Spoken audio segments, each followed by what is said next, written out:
चलिए जानते हैं उत्तर प्रदेश की बड़ी, महत्वपूर्ण और सेलेक्टेड खबरों को कुछ ही मिनटों में।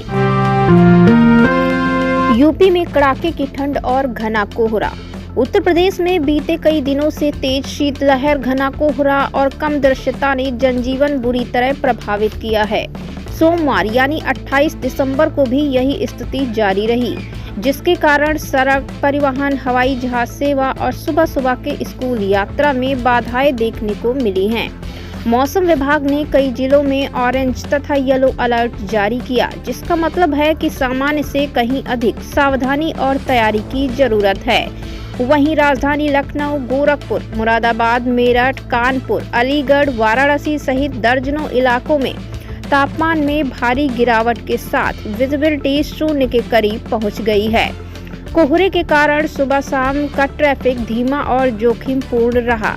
कई स्थानों पर वाहनों की रफ्तार कम करनी पड़ी और राष्ट्रीय राजमार्गों पर अधिकारियों ने मार्ग सुरक्षा बढ़ा दी है। ग्रामीण इलाकों में लोग भट्टी, हीटर और गर्म वस्त्रों का इस्तेमाल कर ठंड से संघर्ष कर रहे हैं। सरकार और प्रशासन ने नाइट शेल्टर, कंबल वितरण और राहत शिविर बनाए हैं ताकि बेसहारा और ज्यादा प्रभावित व्यक्ति सुरक्षित रहें। अधिकारियों ने कहा है कि ठंड की यही स्थिति आने वाले 2 से 3 दिनों तक बनी रह सकती है, इसीलिए सभी नागरिकों को विशेष सतर्क रहने की सलाह दी गई है। यूपी के चुनावी मतदाता सूची में भारी विसंगतियां। आज एक बड़ी राजनीतिक खबर ये है कि उत्तर प्रदेश में एसआईआर के दौरान लगभग 79.5 लाख फैंटम यानी अस्थायी मतदाता पहचान में आए हैं, यानी ऐसे लोग या पते जिनका कोई वास स्थल नहीं मिलता है। ऐसे मतदाता राष्ट्रीय मतदाता सूची का लगभग 5.15% हिस्सा बनाते हैं और इसके अलावा लगभग 1.29 करोड़ नाम ऐसे हैं जो स्थायी रूप से स्थानांतरित हैं लेकिन सूची में बने हुए हैं। वहीं ये विसंगति खासकर बड़े शहरी जिलों लखनऊ, प्रयागराज, गाजियाबाद, कानपुर नगर और आगरा में उच्च स्तर पर पाई गई है। बता दें कि लखनऊ में अकेले 4.27 लाख अस्थायी नाम पाए गए हैं। प्रशासन के अनुसार समस्या के 2 मुख्य कारण हैं। एक तो पुरानी मतदाता सूचियों का समय समय पर अद्यतन न होना और दूसरा गलत यानी नकली पते पर नाम दर्ज होना।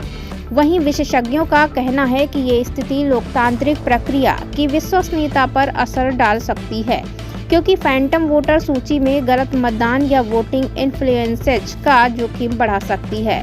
अधिकारियों ने चेतावनी दी है कि मतदाता सूची के और अधिक सख्त संशोधन और सत्यापन की आवश्यकता है ताकि वास्तविक मतदाताओं को ही चुना जा सके और धोखाधड़ी को रोका जा सके।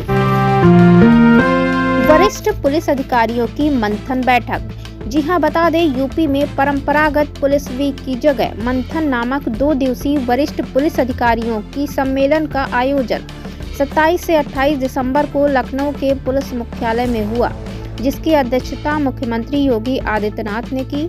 इसमें 11 थीमेटिक सत्र आयोजित किए गए, जिसमें साइबर अपराध, भीड़ प्रबंधन, महिला बच्चों की सुरक्षा, अपराध नियंत्रण और तकनीकी आधारित पुलिसिंग जैसे विषयों पर विस्तृत चर्चा हुई। इस सम्मेलन का उद्देश्य उत्तर प्रदेश में आधुनिक तकनीकी समर्थित और लोग केंद्रित पुलिसिंग मॉडल को मजबूत करना है। वरिष्ठ आईपीएस अधिकारियों ने बताया है कि इस बैठक में डाटा आधारित अपराध विश्लेषण, फोरेंसिक्स का बेहतर उपयोग, सोशल मीडिया मॉनिटरिंग और मानव तस्करी तथा संगठित अपराध से निपटने के उपायों पर विशेष प्रस्तुति दी गई है। वहीं राज्य के डीजीपी राजीव कृष्णा ने कहा कि नए प्रशिक्षण मॉड्यूल और सुधारित पुलिस स्टेशन प्रबंधन से उत्तर प्रदेश को एक सुरक्षित राज्य बनाने पर बल दिया गया है। इस पहल से यह अपेक्षा की जा रही है कि ग्रामीण और शहरी दोनों क्षेत्रों में अपराध नियंत्रण और कानून लागू करने के तरीकों में सकारात्मक बदलाव आए। मेरठ में प्रमुख विकास परियोजनाएं। जी हां, आज मेरठ से भी ताजा रिपोर्ट सामने आई है, जिसमें स्थानीय प्रशासन, विकास परियोजनाएं, अपराध और सामाजिक कार्यक्रमों पर समाचार शामिल हैं। मेरठ जिला आज की सबसे ज्यादा चर्चा का विषय रहा, क्योंकि तहसील स्तर पर कई नई घोषणाएं और पदोन्नति पहल सामने आई। सूत्रों के अनुसार नगर निगम प्रशासन ने यातायात, स्वच्छता, पार्किंग सुधार और नए नगर योजनाओं के कार्य शुरू किए हैं।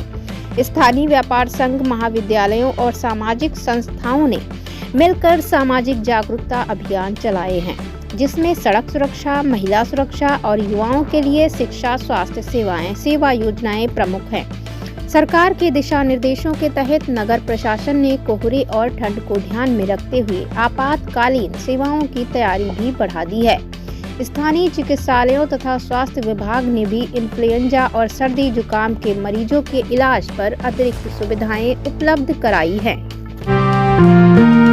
स्कूलों पर सर्दी की मार, कई जिलों में छुट्टियां और नई शिक्षा नीति दिशा निर्देश। उत्तर प्रदेश के कई जिलों में अत्यधिक ठंड और कोहरे के कारण स्कूलों में कक्षा 1 से 5 तक के छात्रों के लिए छुट्टियां लागू की गई हैं। यह पढ़ाई का समय बदला गया है ताकि बच्चों की सुरक्षा बनी रहे।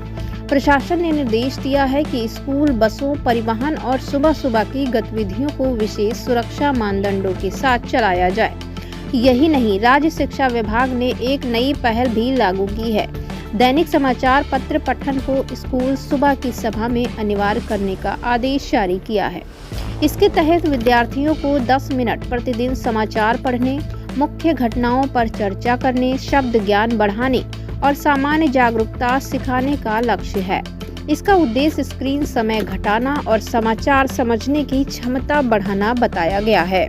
शिक्षा विशेषज्ञों का कहना है कि ये निर्णय छात्रों में समाचार समीक्षा, महत्वपूर्ण सोच, शब्दावली और सामयिक मुद्दों के बारे में चर्चा की आदत विकसित करेगा, जिससे वे बेहतर नागरिक बन सकेंगे।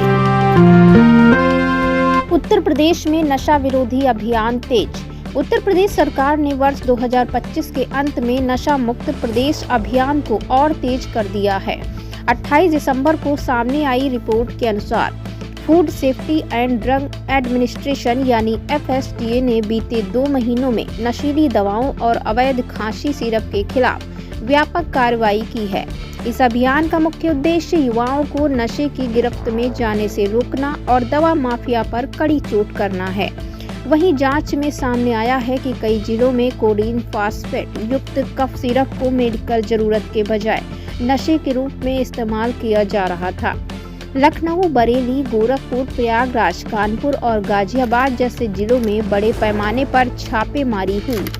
FSDA अधिकारियों ने बताया कि कई दवा दुकानों के पास वैध रिकॉर्ड नहीं था और बिना डॉक्टर के पर्चे के भारी मात्रा में दवाएं बेची जा रही। सरकार के अनुसार इस अभियान में अब तक सैकड़ों दवा लाइसेंस निलंबित या रद्द किए जा चुके हैं और दर्जनों लोगों के खिलाफ NDPS एक्ट के तहत मुकदमे दर्ज हुए हैं। मुख्यमंत्री योगी आदित्यनाथ ने साफ शब्दों में कहा है कि नशा युवाओं का भविष्य बर्बाद करता है और इसे किसी भी कीमत पर बर्दाश्त नहीं किया जाएगा। इस अभियान का सामाजिक प्रभाव भी दिखने लगा है। कई जिलों में स्कूल, कॉलेज स्तर पर जागरूकता कार्यक्रम, पोस्टर अभियान और पंचायत स्तर की बैठकें आयोजित की जा रही हैं।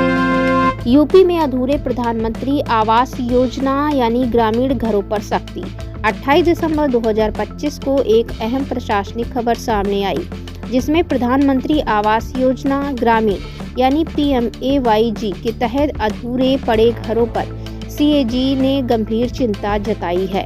रिपोर्ट के अनुसार उत्तर प्रदेश में हजारों लाभार्थियों के घर अब तक पूरे नहीं हो सके, जबकि धनराशि जारी की जा चुकी है।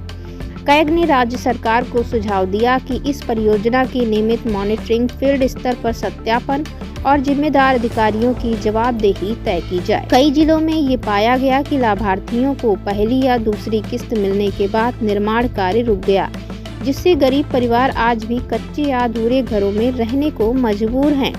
ग्रामीण विकास विभाग ने इस पर प्रतिक्रिया देते हुए कहा कि अब digital tracking system, geo tagging और पंचायत स्तर पर निगरानी समितियों को और मजबूत किया जाएगा। जिलाधिकारियों को निर्देश दिए गए हैं कि वे अधूरे मकानों की सूची बनाकर समयबद्ध तरीके से निर्माण पूरा कराएं। ये मुद्दा इसलिए भी अहम है क्योंकि PMAYG सरकार की सबसे महत्वाकांक्षी योजनाओं में से एक है, जिसका लक्ष्य ग्रामीण गरीबों को सम्मानजनक और सुरक्षित आवास देना है। विशेषज्ञों का कहना है कि अगर इस योजना में पारदर्शिता और सख्ती लाई जाती है तो ये ग्रामीण जीवन की तस्वीर बदल सकती है। यूपी की अर्थव्यवस्था पर बहस। उत्तर प्रदेश की अर्थव्यवस्था 2025 के अंत में एक बार फिर चर्चा में है।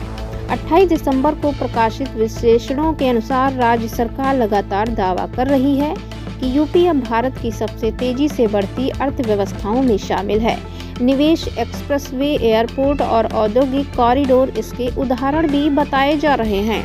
हालांकि विशेषज्ञों और विपक्ष का कहना है कि विकास के साथ साथ रोजगार और आय असमानता जैसे मुद्दों पर भी गंभीर ध्यान देने की जरूरत है।